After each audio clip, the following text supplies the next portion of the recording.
बेचारे विपक्ष को अभी भी यकीन नहीं आ रहा है कि उनको और 5 साल और लगता है और से ज्यादा विपक्ष में ही बैठना होगा। तो ख्याली पुलाव बना रहे हैं और मुझे लगता है सबको उम्मीद करने का, ख्वाब देखने का पूरा हक है। तो अगर वो सपने देख रहे हैं कि कभी उनका भी नंबर आएगा तो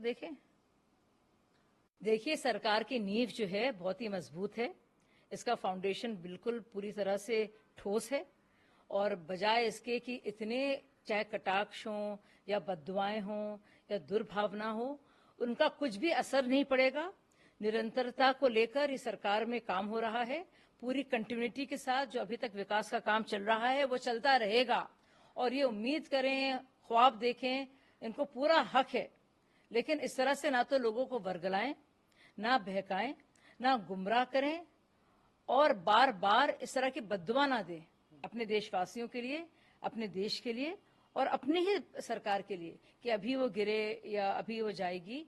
क्योंकि सब चाहते हैं कि एक स्टेबल सरकार रहे जिससे हर एक भारतीय का फायदा हो। आप सोच सकते हैं अगर इस तरह की लिंचिंग और हैकिंग और इस तरह का मर्डर खुलेआम अगर किसी भी भाजपा शासित राज्य में हुआ होता, अब तक हंगामे हो रहे होते, प्रेस से लेकर विदेश प्रेस तक लोग इस पर कमेंट्स कर रहे होते, कितने इस पर एडिटोरियल छापे जा रहे होते, कितनी माचिस हो रही होती, कितना हंगामा हो रहा होता।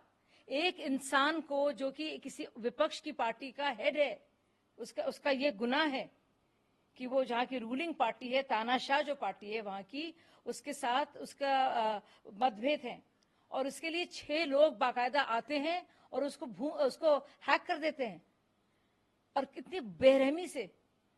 और ये लिंचिंग नहीं है, इसकी कोई बात नहीं करेगा, इसको लेकर किसी तरह का हंगामा नहीं होगा। सड़कों पर, सड़कों से संसद तक चुप रहेंगे सबके सब। मुझे लगता है बहुत ही निंदनीय है ये। इससे पहले दलित कॉलोनी में कितने हमारे भाई स्पूरियस लिकर की, अवैध शराब की कारण मारे गए। बिल्कुल ठीक पास था पुलिस थाना, लेकिन ये देखिए किस तरह से लॉलेसनेस है, कि पूरी तरह से चरमराई हुई स्थिति है कानून की तमिलनाडु की, लेकिन कोई सवाल नहीं उठाएगा। इतने सवाल राहुल गांधी दुनिया भर की बातें कर रहे थे, इस पर सवाल नहीं पूछेंगे। देखिए डिप्रेशन की स्टेट में है कांग्रेस और उनके सारे नेता, और जाहिर सी बात है बहुत टीस है। अब हैट्रिक हो गया हार का, हार पर हार, हार पर हार, हार पर हार।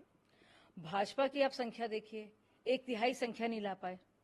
ना सिर्फ ये 18%, अगर आप 99 को देखेंगे और 543 लोगों का पार्लियामेंट देखेंगे तो सिर्फ 99 लोग लेकर आए हैं और लगता नहीं कि अभी भी कुछ बेहतर हुआ है। तो जाहिर सी बात है तिलमिलाए हुए हैं, परेशान हैं और शशि थरूर जो हैं अपनी भड़ास निकाल रहे हैं। देखिए सिर्फ राहुल गांधी जी के झूठ को डिफेंड करने के लिए, उसका बचाव करने के लिए हमारे देश के जो अग्निवीर के शहीद हैं उनको घसीटा जा रहा है, आर्मी को बोलना पड़ रहा है। क्यों? क्योंकि एक बालक बुद्धि वाला जो शहजादा है उसके झूठ को किसी तरह से बरकरार रखा जाए और उसके चलते आप देखिए गरीब परिवार में और एक हमारे शहीद की जो ट्रेजेडी हुई है, उस जो दुख और पीड़ा है उसको इस्तेमाल किया जा रहा है राजनीति के लिए। और सब जानते हैं कि राहुल गांधी झूठ बोल रहे हैं और खुद चरणजीत सिंह जी ने कहा है, जो दिवंगत अजय जी के पिता हैं, कि बाकायदा 98 लाख मिल चुके हैं। और यही आंकड़ा कमोबेश राजनाथ सिंह ने भी उसमें कहा था, हाउस में कहा था। तो मुझे लगता है कि बार बार एक ट्रेजेडी को इस्तेमाल करना अपने राजनीतिक फायदे के लिए, ये जानते हुए कि वो पूरी तरह से झूठ है। और आप बताइए क्यों इतना बीमा होगा? जाहिर है वो सरकारी जो मुआवजे का जो तरीका है वो अलग अलग भागों में होता है, एक्स ग्रेशिया होता है या फिर कॉम्पनसेशन के तौर पर होता है या फिर बीमा के जरिए होता है। तो वो राशि मिल गई है, पर यह कहा गया है जा जाकर और उनको भड़काया जा रहा है। जैसे कहते हैं ना कि आग में घी डालने का काम, सिर्फ कांग्रेस इसी काम की रह गई है और सिर्फ खटाखट झूठ बांटने वाली, बेचने वाली उनकी मोहब्बत की दुकान बन गई है। देखिए इस मामले को लेकर तो शिकायत होनी ही चाहिए और मुझे लगता है जो उनका आचरण रहा है, जो उनकी भाषा रही है, जिस तरह की उनकी वल्गर और क्रूड मेंटालिटी है, एक महिला होने के बावजूद और उस राज्य से एक सांसद होने के बावजूद जिसकी मुख्यमंत्री महिला है, इस तरह की भद्दी और गंदी बातें किसी और महिला के लिए, किस तरह की पजामेबाजी की बातें हो रही हैं यहाँ पे। मतलब बहुत शर्म आती है मुझे कि महबूबा इस तरह से सोचती हैं अपने बारे में और महिलाओं के बारे में कि आप सार्वजनिक जीवन में हैं, कोई संवैधानिक पद पर हो या ना हो, तो आपका यही रास्ता होगा। मतलब अपने बारे में तो कुछ भी कह सकती हैं, लेकिन और महिलाओं के बारे में क्यों कह रही हैं वो? ये बहुत ही शर्म की बात है। मुझे लगता है कि वो कह रही हैं कि रेखा शर्मा ने इसलिए छतरी खुद से नहीं उठाई थी क्योंकि वो अपने बॉस के पजामा पे पकड़े हुए थी।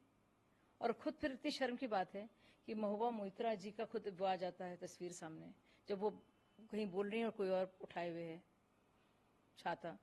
और ना सिर्फ वो, निधि राजदान जी ने लिखा था तो उमर अब्दुल्ला का भी ऐसे ही आ जाता है।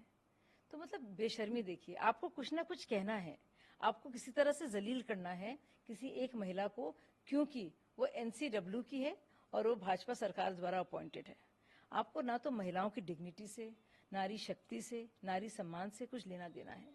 बात आप जरूर करेंगे अपने बारे में, अपने महिला होने के बारे में, और झूठ मूठ द्रौपदी का चीरहरण का जिक्र करेंगी, लेकिन आप देखिए जब बात आती है किसी और महिला की, कितनी गंदी और बेहुदा तरीके से उन्होंने अपनी भाषा का और अपने आचरण का सबूत पूरी दुनिया के सामने दिया है।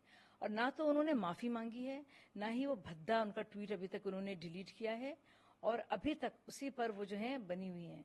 यानी कि अपनी बात आए तो वो दुनिया भर के आप जो है आक्षेप लगा सकती हैं। भाजपा सरकार जब कमेटी में उनसे पूछताछ हो रही थी, एथिक्स कमेटी में, क्या क्या बातें उन्होंने कही, लेकिन जिस तरह से उन्होंने बात की है रेखा शर्मा जी के बारे में, मुझे लगता है हर एक नारी इसको लेकर ना सिर्फ विचलित होगी बल्कि माफी मांगने की गुहार लगाएगी ममता दीदी से।